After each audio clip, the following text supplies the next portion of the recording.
It's 2 in the morning on the East Coast of the United States. I have no idea what time it is down and under, but it is time for Shiny Side Out with Dave and Mecky. So I hope you have your tinfoil hat all made and cinched down tight over your ears. So take it away, Dave and Mecky.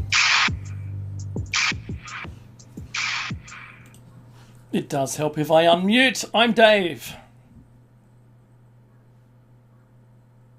Yeah, I should unmute as well. I'm Mecky. Then the muted one, he does speak. And this is Shiny Side Out, broadcasting from Australia for Revolution Radio on revolution.radio. That is the home of fresh ideas. Buy some merchandise or donate if you like anything we say. Join us in the chat room, where we both are now, and talk to us while we're on air. That's the magic of technology. This is show number 680. Wow, 80 and 600. How about them apples? I should have said it like, the darts guy. 180. But it's 680.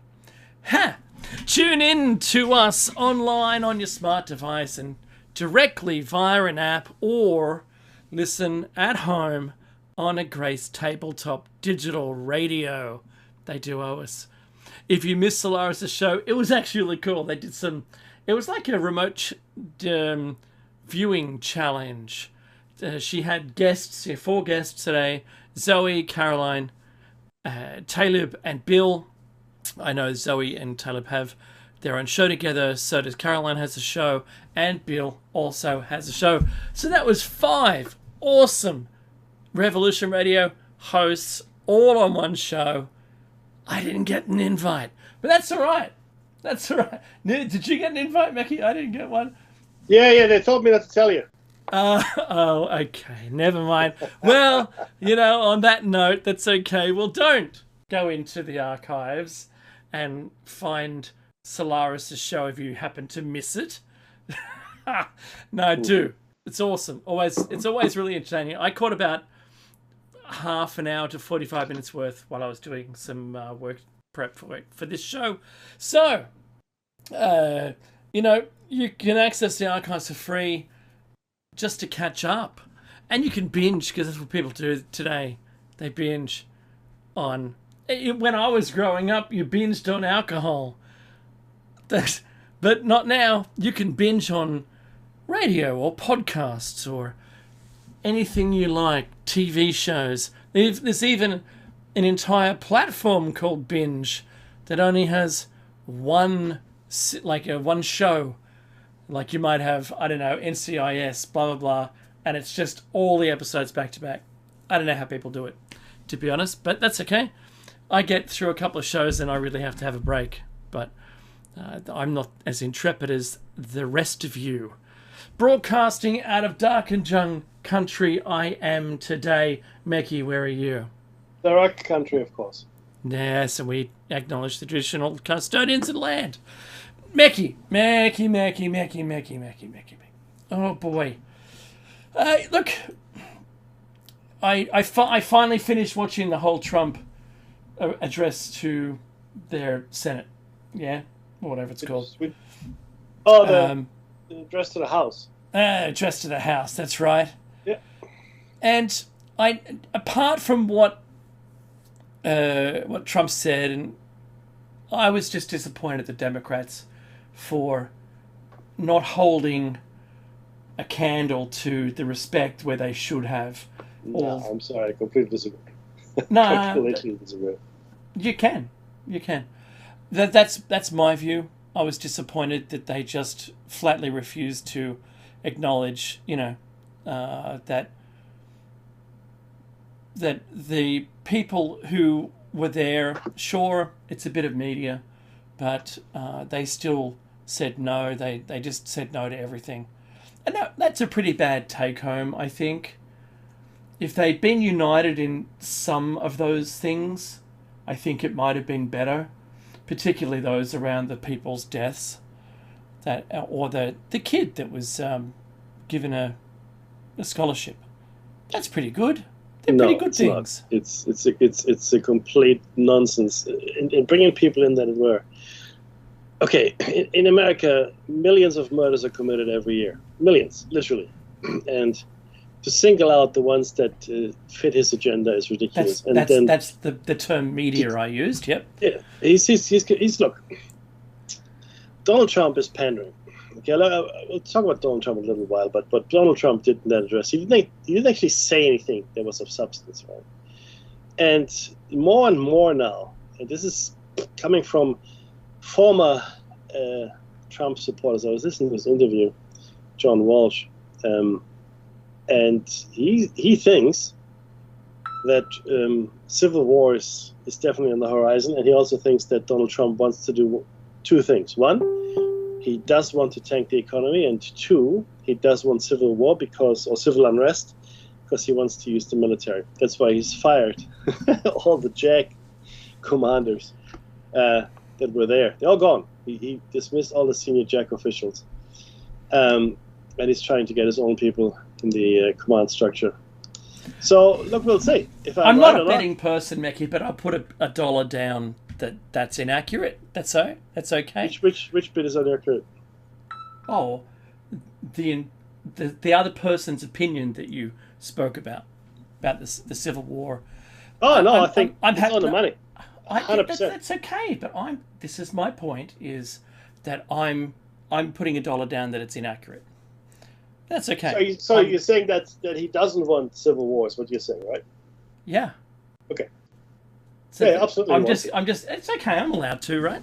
So. Oh yeah. Yeah, that's okay. It is totally okay. So,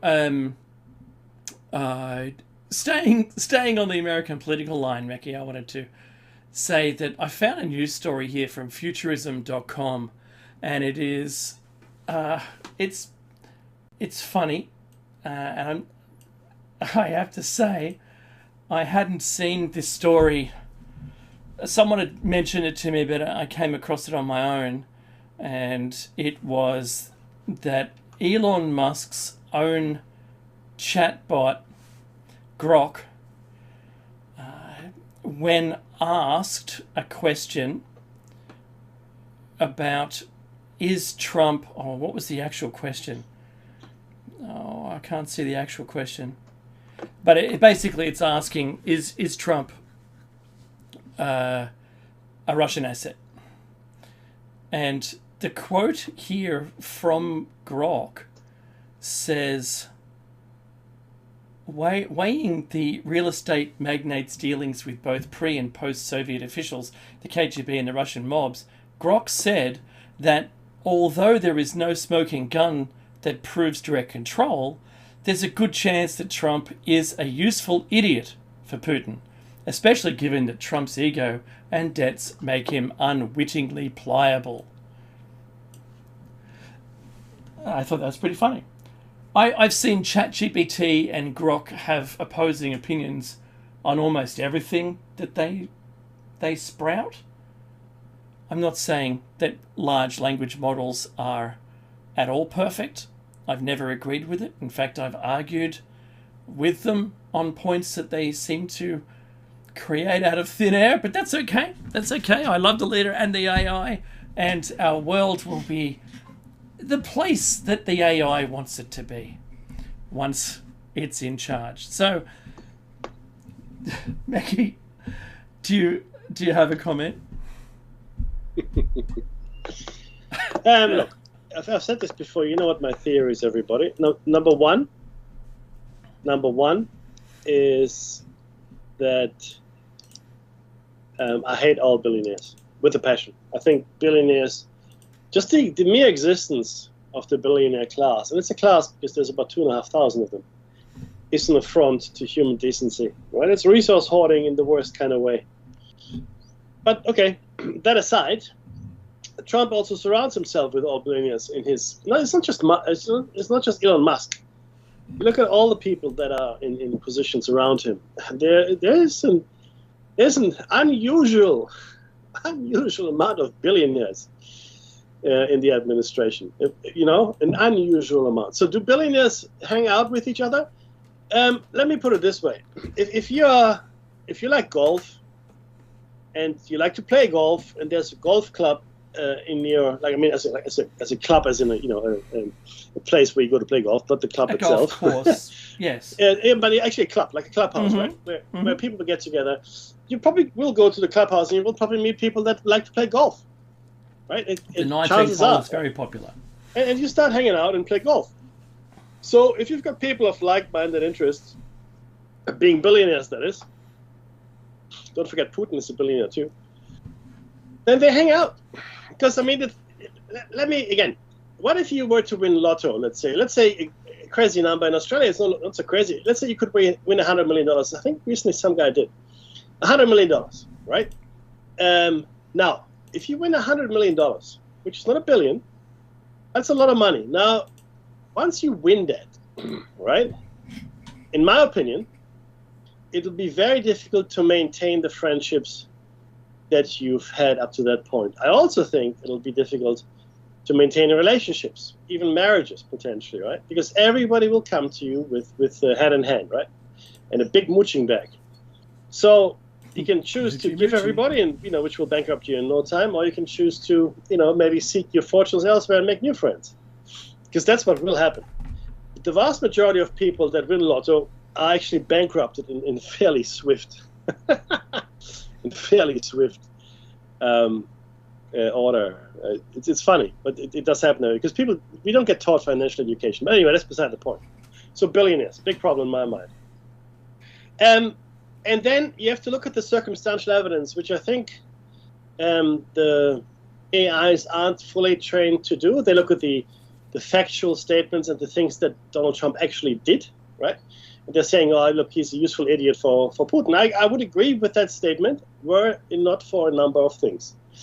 And I've outlined my theory in detail, but let me just quickly rehash a couple of points.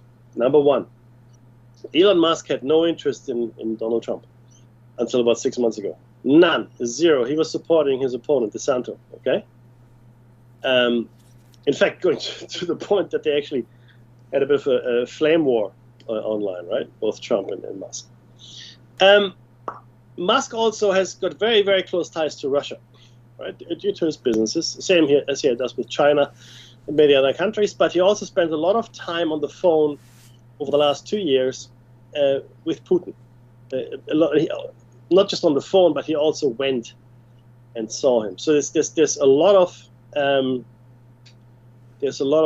linkages between Putin and Musk, and they probably are in league together. If I was Putin, I could do much worse than having Musk as an ally. So that's ticking a box. And he's an autocrat. And Musk is certainly far right. We've seen who he supports politically. We've seen it now, right? Not just in America, but in Germany as well as Great Britain. Plus, he comes from South Africa, and that comes with a bit of baggage. All right, so there we are.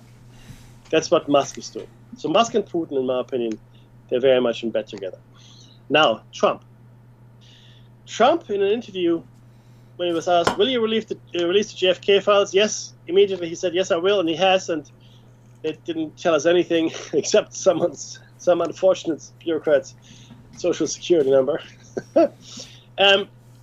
And will you release the 9/11 files? Also, again, a very quick yes, of course I will. Will you release the Epstein files? He's hesitated significantly. And he said, yeah, probably. But, he said they're all fake news. Anyway, it's all fake.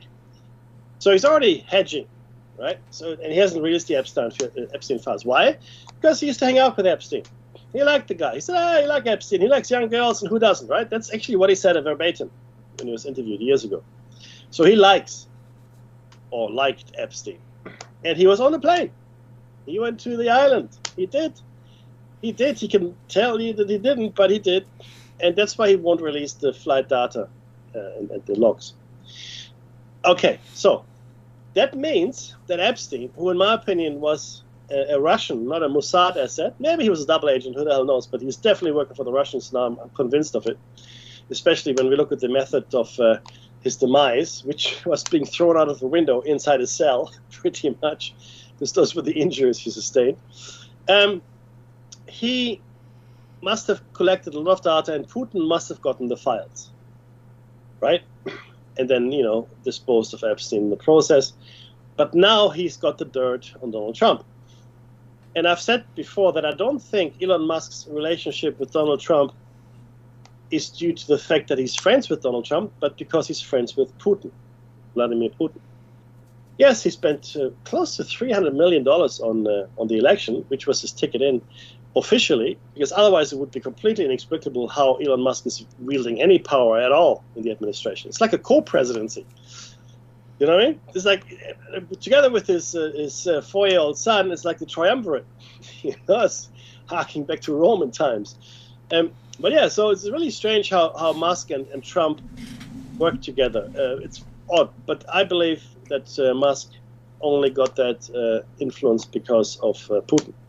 So I don't think that Trump is a traitor willingly. I don't think he's an asset. But I think he's being blackmailed. I do. And I don't think he's got a way out. I don't think he's got a way out at all. And the longer he stays where he is, and remember, this is a different Trump to the first administration. That's another important thing. I don't think Putin had the dirt on him during the first administration. Okay? He has it now, 8 years later. Okay? He has it now. And that's also, coinciding with Epstein's demise, which is really interesting. The timelines are really converging quite nicely for my theory. So yes, I think he's absolutely compromised. I think he is an asset. I don't think he's a spy, but Putin has him in his back pocket. Because everything that Trump has done, everything, as far as it related to Russia and Putin, has been in Putin's favor. Putin couldn't have asked for any more than he has already gotten. It's not possible. And Donald Trump and Zelensky recently, last week, I think, went, how about this ceasefire agreement? And Putin goes, nah, I don't like it. I don't like it. There's just a lot of stuff that we have to talk about. In the meantime, he's throwing everything he's got at the Ukrainians. And the one concession of, I won't bomb the energy infrastructure. And of course, it was followed very swiftly by a drone attack on the Ukrainian energy infrastructure. So Trump really is doing everything for Putin. Putin just sits back and goes, okay, I'll get my popcorn, like Dave likes to say. I'm going to get my popcorn and see, how far Trump will take me. That's what he's doing. This is not a good outcome for the Ukraine. It's not a good outcome for Europe. But again, this is a change in power structures, Dave. This is what was saw after World War II. What we're seeing now is another shift. It's a massive shift. I don't think people realize just how big a shift. And I'm looking forward to the midterms to see, what the American public will do in the midterms when the Doge savings have really hit home. So is Trump compromised? Dave, I think absolutely. Great answer. Now I've got another topic here. There was something I found that was really weird, and this is to do with what turned out to be a really weird yellow foam, a yellow sea foam in the Southern Ocean. And I'm just going to put that on screen. There's some news stories here. This is from 9 News. Surfers and beachgoers over the weekend suffered cold and allergy-like symptoms, including itchy eyes, blurred vision, coughing, and breathing difficulties. There's, I'm not going to bother playing it, but it's mysterious toxic foam closes Australian beaches, causes illness among visitors. Another one here. This is a quote from the person that was surfing at the time. He says, "We all experienced a sore throat, dry cough, and irritated eyes. Some even reported blurred vision. It lasted 24 hours or so," Roland said in a social media post. He noted that the symptoms were not limited to those in the water, as people in the nearby car park also began coughing and experiencing throat irritation. He said, "I noticed a lot of different species of fish dead on the beach, including a handful of leafy sea dragons." He said leafy sea dragons, a protected species native to South Australia, are rarely seen washed ashore, raising concerns about the severity of the environmental impact. Extraordinary. So it is what it is when you look at the map. But I'm not saying anything yet. I'm just asking, is it a coincidence? And it's rhetorical. There's no real answer. But we recently had Chinese warships take its path around Australia and went through the same waters that this toxic foam has now appeared in. I don't know. I'm not accusing anybody of anything. Maybe they were the first to find it, and they didn't let us know. I don't know. Well, we'll have to see what happens. If it turns up anywhere else, it hadn't been here before, and the Southern Ocean isn't widely known for a yellow toxic foam to appear. So, well, enough of that, because I want to start my car in the morning. Mackie, the big news item this week has been all over social media, and it's the pyramids and the scanning of the pyramids. And I've got a slideshow going on at the moment, which includes just regular shots of the pyramids, and then some of what the scans seem to have shown, artist impressions about what they think it is. If you see what looks like a LiDAR image or a FLIR image, they're the ones from the actual scans. And then what people have extrapolated from this, including the researchers doing the work, are what they believe to be columns with a coil around them or something going underneath the pyramids. Now that's conjecture because we haven't found anything. It just seems to be something that came back on the return. And there's still a lot of information that hasn't been discovered yet or analysed to any great depth. But Mackie, you've seen or been in contact with the origin story of this. Can you shed some light? Yeah, absolutely. Look, I was a bit mystified, so I did a bit of searching. I haven't contacted, and the person that you want to contact is Trevor Grassi. So Trevor Grassi has been working with the two researchers for a few years now, and the two mentioned in the articles, the Italian, let me just see the names. I don't want to say something that's incorrect. Blah, blah, blah, blah, blah, blah. What is it? Can't find the names here. Here we go. This article should have it. Professor, no, he says he can't do it. The names.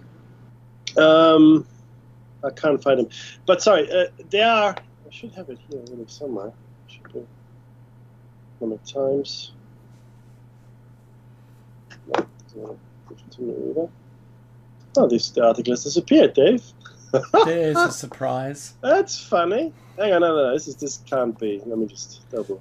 So while you're looking, so there's a bunch of people who are discussing it with the true, questioning mind, and then there's people just echoing whatever they heard someone say as fact, which is not true, and it's everywhere. I was entertained by I'm subscribed to a whole bunch of things, and one of them was a scientific paper review group, and someone had put the photo up. Someone of the members had put the photo up of, look what they found beneath. There's a city beneath the pyramids. Well, that's nonsense. I know it is, but one of the scientific people with all the creds said, "You too?" ? Like, don't. Yeah. So you're making terrible claims. Just stop it, right? So this is okay. So we've got Corrado Malanga from the University of Pisa and Filippo Biondi from the University of Strathclyde, and they used synthetic aperture radar. Right? It's a new technology. It's satellite technology essentially. It's similar to LiDAR, only it's higher. And we told you about a story of ground-penetrating radar to locate deposits of, well, pretty much whatever, or, crude, etc. That was actually developed here in Australia by the CSIRO, and you probably never heard of it. Because it went straight military or something like that. But I won't go into it. Suffice it to say that we know somebody who worked there at CSIRO, and those guys that developed the ground penetrating radar were there one day, completely the whole lab decked out. I don't know how many people, maybe a couple dozen people, whatever, and then they were gone the next. Okay, this actually happened. What, one day? Yeah, here we are. Hey! Next day, Whooshka, not there anymore. Just dust devils. No, okay. So what's happening? Let's be clear here. Okay, so this doesn't go down 2 kilometers. It stretches out underneath over an area of 2 kilometers. It goes down to about 648 meters. Okay, so that's about twice the height of the Eiffel Tower. That's how deep it goes.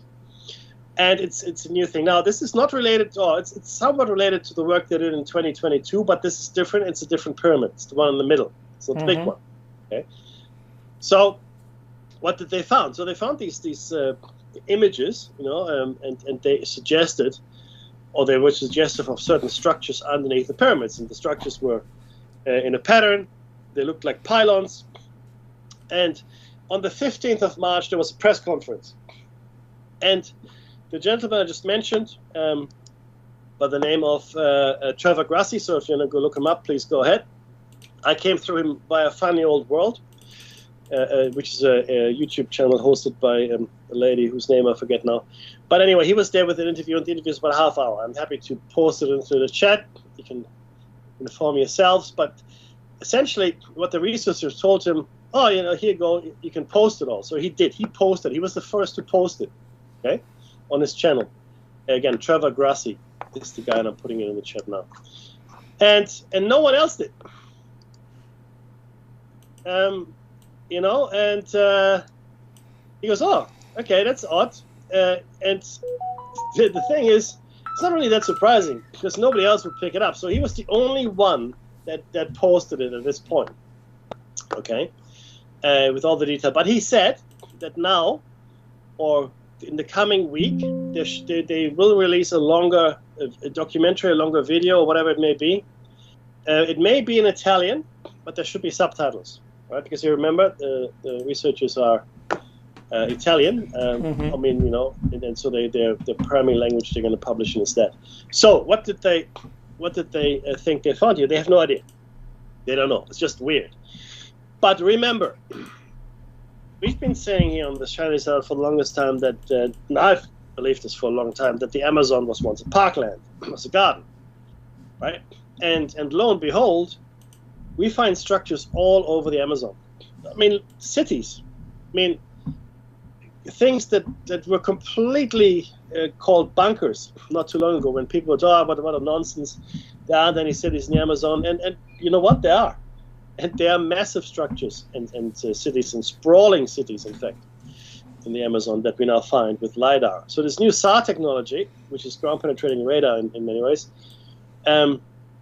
is one of those things that we can use for this. And if you've watched any of the shows on the History Channel or whatever, where, be it Skinwalker Ranch or any of those other, even Oak Island, you will have probably seen people that walk the perimeter, with a radar echo device, and it actually penetrates the ground fairly deep, and they can map.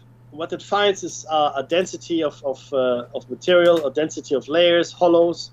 It'll pick up hollows, and display all of those as well. So the technology. I've seen that on Time Team. Yeah, exactly. So the technology exists, right? Now, SAR is new. It's a new technology, and it was developed by these guys here, right? So can it penetrate as deeply as they say it can? I don't know, because I haven't seen how it works. I don't know. All I know is what they said and what they have told us. I am waiting for more information. What I do hope is that they didn't all of a sudden fall out of a window.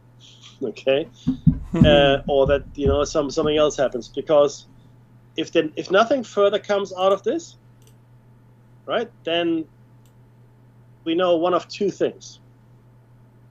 Either it was truly all a hoax, but it's not April 1st, so that doesn't make sense, or the information was too compromising to be followed. Now, I want you to think on that as well in the context of Göbekli Tepe and how they decided to not excavate the rest of the site. And up to this point, they've only, the numbers goes between 10 and 20% that have been excavated. So there's at least another 80% that needs to be excavated in the area, in the immediate area. But they decided not to do that. And as we've shared with you, it was probably the World Economic Forum that had its hand in that. Yeah, I'm going to start my car tomorrow. In burying the site for another 100 years. What crazy thing is that? Now, this may be the same thing where it just disappears. It's like the talk about anti-gravity. It just disappeared in the 50s. Now, the ground-penetrating radar here, or the SAR, I should say, might also just disappear. It might just be a story that made a blip, and then it's gone. All right, so this could happen. Again, synthetic aperture radar. Synthetic aperture radar. So, yeah. Now, again, it's not 2 kilometers deep. It's the area it covers. It is about 640 odd meters that they found. Now, would that be amazing for Dave and I, if that were true? Not really. Not really. And the reason we don't think it's amazing is, I don't anyway, is that I suspect there was at least one highly developed civilization well before ours, probably around during, not after or before, but during the Ice Age. And I believe there were many civilizations. And the crux of my argument there is this. The human race, or human beings such as we are today, are now officially declared to have been around for 300,000 years in our current form. When I was 18, 19, even younger in high school, back in the 80s in Germany, that number was 100,000 years. And Neanderthal was our ancestor. That's what I learned in school. Now, since then, we've learned that Neanderthal was most likely our half-brother or cousin. Mm-hmm. And, in fact, the human configuration, as we see it today, Homo sapiens sapiens, has been around for 300,000 years. Now, it took us, to be generous, 10,000 years to get from the end of the Ice Age to where we are today, right? Thereabouts, 10,000 years. Now, all other things being equal, everything else, right? That would mean that a civilization like ours, different probably in certain ways, maybe even very different in certain ways, right? Using different energies and never having, invented the internal combustion engine, etc., etc. There were 30. There was enough opportunity for 30 civilizations to arise. 30. Now let's say let's have it. 15. So in the last 300,000 years, there could have been 15 civilizations like ours, going up to this point, right? And if you look at the mega structures, the megalithic, especially the megalithic structures, all over the world, and I mean all over the world, the similarities and outright, no, I want to say duplication, but it's almost looking at a twin here, right? These are not similarities; these are identical structures, identical building methods that were used, and this is vastly separate sites. It's quite astounding. South America, Easter Island, Europe, even in Africa. Okay. It's even in Australia we find structures. There are places everywhere that don't make any sense, and we just don't know. We've put a label on it, but the one thing is you can't date when something is built out of stone, unless there's something under the stone, like you just squashed an insect or squashed a reptile or whatever. Do you know what I mean? So the way it's usually dated, the way sites are dated, we had a whole show on dating, not Tinder, I'm talking about It's dating. called The Problem with Dating. Correct. The link will be in description. And we talked about that at length. But the point is, usually they find some organic material nearby, right? They think, okay, well, it's nearby, so that's good enough. Let's date that. Or even let's dig into the ground and let's find some organic material there, and that's good enough. Now, it doesn't tell you when the site was built necessarily. It'll tell you when it was last inhabited, maybe, or when people were there last, or when something organic was there last, right? That's fair enough. It doesn't, but then we just have a leap of faith, right? Oh yeah, it's like, and these leaps of faith have led us down a primrose path before, like the Bering Strait theory. Genetics has now proven that South America was not populated only via the Bering Strait. Mm-hmm. We know it. How do we know? And the Bering Strait doesn't count for the mounds. Correct. In North America. Correct. And now the reason we know this, and this is hard science, hard genetic science. So the genetic markers in the Pacific populations that you find in South American populations as well. Okay. Now, if they had all come via the Bering Strait, then you should find those genetic markers also in the North American populations, right? Except we don't. Right? So yes, surely some people came across the Bering Strait. I got no issue with that, right? Of course. But that's not the only way they took. Some came across the Pacific, it seems, right? And then, look, as science marches on, we learn and learn more, right? But it takes a lot for a theory, especially a much beloved theory that really brings people an income, to be dislodged. Science is not an abstract. You know, the funny thing is this: I hate it when people say nature did this or nature did that. I hate it because why? Because nature is not a person. Nature is not even. Nature isn't anything that exists as an entity. Nature can't do anything. Things just happen in nature. Okay, unless you believe in God, and that's a whole different story. But this year, where you give agency to something else, like science.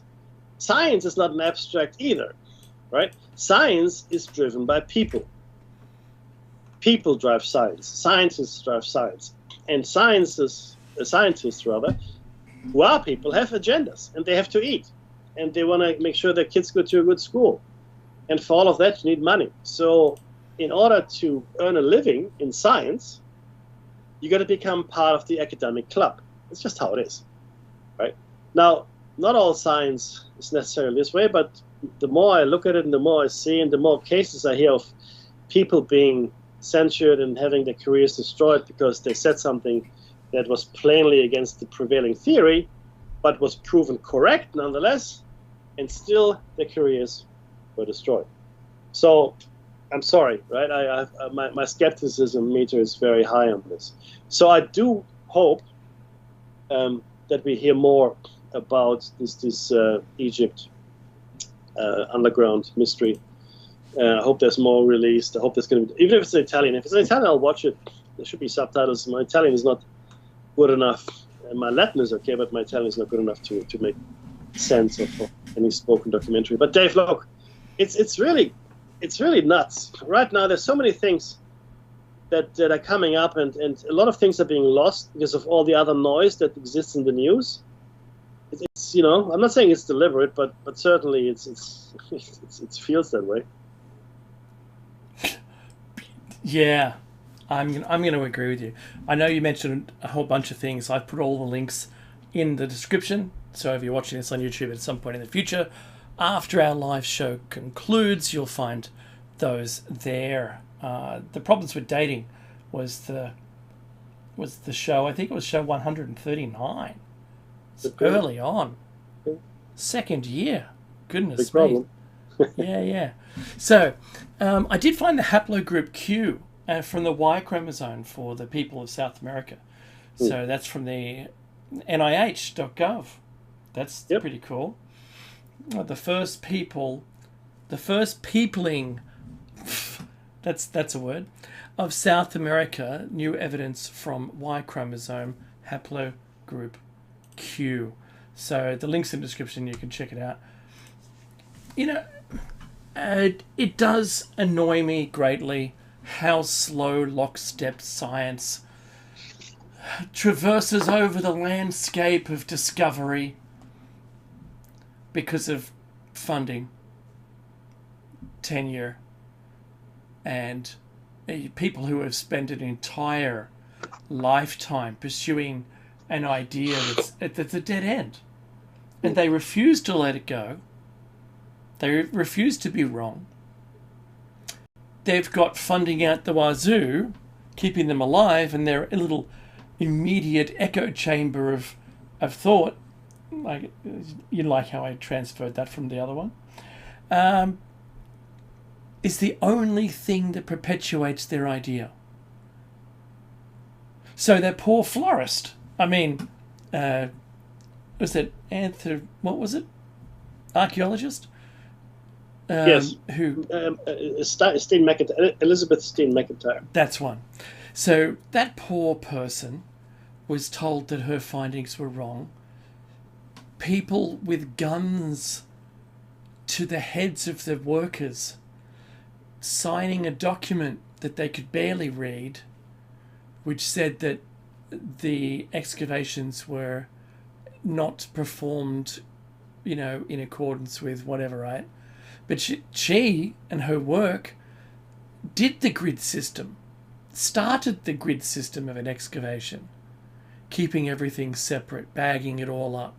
Mm-hmm.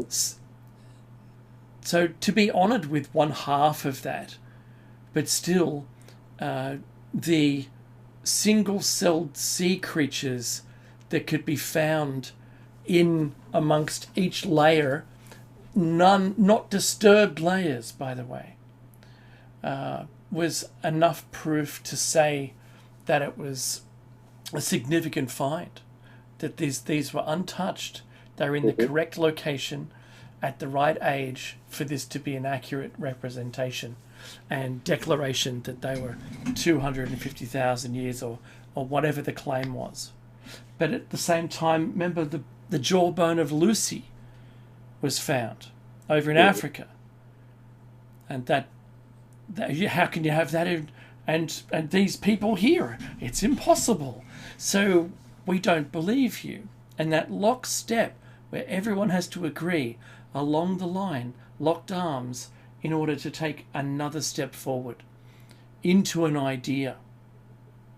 That's you know right. what? If you said, hey, there's free research money here, you would imagine that they'd be running towards it. Sure, I'll agree with it.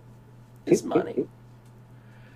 But we don't see that. We see research money very hard to come by, and you need a lot of plaques on the wall representing all of the things that you are, the person you are, in order to be able to then control the outbound feed of money for the next generation of people, like upstarts who want to counter your ideas. I think from the position of the person with tenure to without, this is in McIntyre's case, refused to go to site. Refused, point blank. Oh, it can't be possible. There's no point in me getting off my chair. That's right. Right? With my leather elbowed smoking jacket on, right? Just think of the arrogance there for a second. The sheer hubris. Yes. Look, I'm not even gonna make the effort, because it is so clearly wrong that I don't even know how to put this to you. I mean, you're such a moron. Well, it's the same as the guy that heads off the Historical Society in Egypt. Zaria Hawass. There you go. My favorite. I've seen him red-faced and angry, not in person, but on video, of him disputing what is this Göbekli Tepe anyway. Have you heard of that, Bob? Literally, but he turned around to whoever was there behind him. Yeah. Have you heard of this? Is there something? Is there something? Something here. I mean, that's my favorite moment. That's when he was talking to Graham Hancock. Or not really talking to him. Not talking to him. That's right.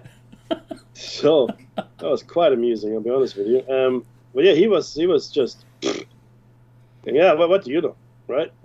I mean, where's the evidence? Well, here, right here. This is the evidence. It's all nonsense. Okay, sorry.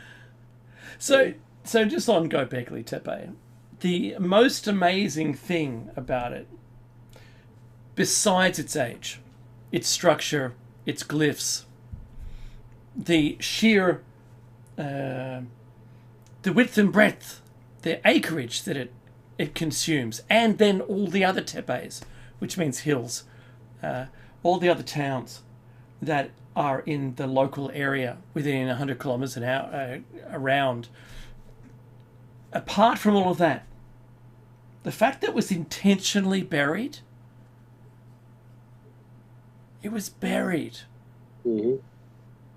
That's the thing that gets me every single time. Yeah, you have to ask yourself, it was clearly in use for quite some time. We know this, right? Mm-hmm. We can tell. Then you have to ask yourself, okay, it was in use, okay, but why did they bury it? They didn't abandon it. There was no fight. It wasn't like someone came and slaughtered everybody who was over there. Mm-hmm. None of these things happened. It was, like Dave said, abandoned. And this is really very odd, because if you abandon something, then, okay, well, off you go then. But no, they didn't just abandon it. Like Dave said, they buried it. And in this particular circumstance, the burial protected it. So you can argue that it was buried to protect it. Now they've buried it again, or rather they're stopping us from looking at it for 100 years to protect what? And they've planted trees. They planted trees because everybody likes trees, Dave. Trees are wonderful. They're great trees. You love trees. I love trees. We all love trees, right? Oh, I live amongst trees. I'd live up in them, but it's dangerous. And it's hard to hold on when you're asleep. That's the truth. Oh, I can't find the aerial shot, but there was an aerial shot of the roofed area. Oh, here it is. This is it. So it's a difficult one to really focus on, but they've built a little covered area there for the tourism. For tourism, yeah. There's no cars. There's 3 cars I can see. That's it. There's no real car park. They don't really want people to go there, but to protect it, they've got a little shaded area here, like weatherproof. But the tepe is, and I'm using the mouse, and you can see it if you're online. That whole hilltop is covered in this stone building creation. They're all like T structures. And that's what's really amazing about them, is the structure of these that must have had something joining the tops of them in order for them not to fall over on their own. It looks like they held up a roof or something. We don't know. There's nothing there that proves it. None of these stones were quarried here. They were brought here. They weren't chipped away to create them here, because there's no, there's no, what do they call it, spoil, I think it is, yeah, or it's a mining term. So when you chip away the stone, there's all these fragments that come off. There's none of that where the stones are. All the walls are, as you see them here, they might have been dressed with something, we don't know. Funnily enough, Dave, that's a feature for most of the megalithic sites. The stone was quarried and brought from quite a distance.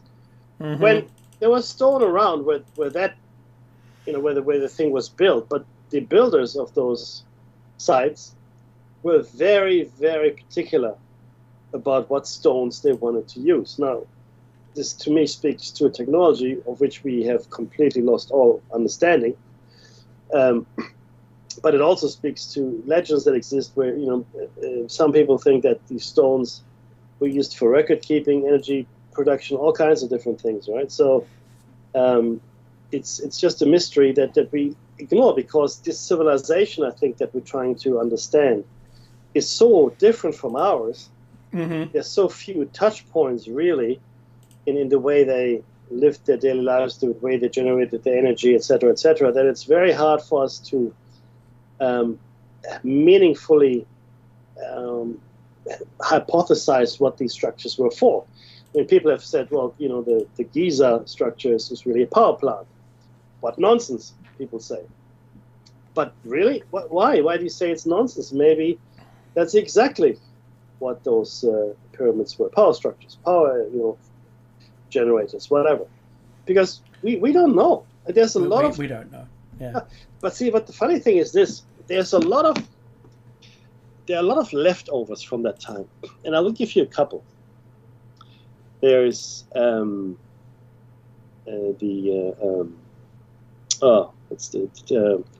just had it for a second. It's the art of placing things so the energy flow is correct. It's a Chinese thing. It's the Qi. Yeah, it's feng shui. Feng shui. Feng shui. Yeah. Essentially, it's a science, if you will, of the correct energies in your home or anywhere really, right? Mm-hmm. And that's one. The tarot or any kind of I guess oracle-like structure. I want you to think of it as a random number generator. Same with astrology. Now, I'm not talking about astrology you find in the newspaper, right? That's just nonsense. People just make it up anyway. It doesn't matter. But I'm talking about actual astrology, which when you go to a person that actually knows what they're doing, mm-hmm. it'll astound you. The accuracy is quite amazing. And oh yeah, that's right. But it takes a long time and a lot of work to get there. I know. It's hard. But now to me that means, I think at least, that there was a time over a long period of time, part of it observational, I think, where they just made these assessments around astrology, where they actually created the signs that came with it, right? And now we've only got rudimentary understanding left because too much time has passed. But I do believe in the past there was a very good understanding of what it actually meant and how it all hung together, And I think it's probably observational over thousands of years. This is probably what happened. Because it is really. Well, my grandmother, she was unbelievable. The math that was required was well beyond me. I gotta be honest. But she could. Yeah, she had really great insight. But yeah, and there's other things as well. The energy, as the even acupuncture. Things like that, all the energy flows like ley lines, that courses through the earth. It's all connected. It's all about energy and the flow of energy and the control of energy, right? But from a different point of view that we have today. Very different. Absolutely. Now we've only got 2 minutes left, believe it or not. That's so. I know, it just goes so fast, I swear. So, I'm going to ask a favour of everyone who listens to this. Can you go to our Rumble page, please, and follow us? It's really important for us. If you can do that, it'd be fantastic. Do donate. Like, subscribe, comment, and share any of our videos anywhere. But we're trying to get our numbers up of subs on Rumble. If you can, please help us out. That'd be fantastic. You know what? The thing about doing this for how many years now? Is this the 14th? I don't know anymore. 14th year, 13th year, whatever it is. It's a great outlet of being able to research, discuss, hypothesize, and be able to work out what on earth is going on in our world. Who's silencing what? Who's paying for what? Who's doing what? What are the outcomes going to be? And I really appreciate this time, Mekki, that I've got with you and the listeners, because if Mekki and I didn't have this, our contact would be less, certainly. And that would disappoint me greatly, right? And I really appreciate it every single moment I got with you, man. So, look, stay tuned. Because coming up after the break is Mind Control Part 3. It's the third part in our series. We don't know how many parts it's going to be. Depends on how long it takes us to get to the show notes. And I know they talked about it in the last show, in Solaris's show, Mind Control and thereabouts. But we're going to do it in the next hour. It's only a short break, so take the time to donate to the station and we're back on the other side of the hour.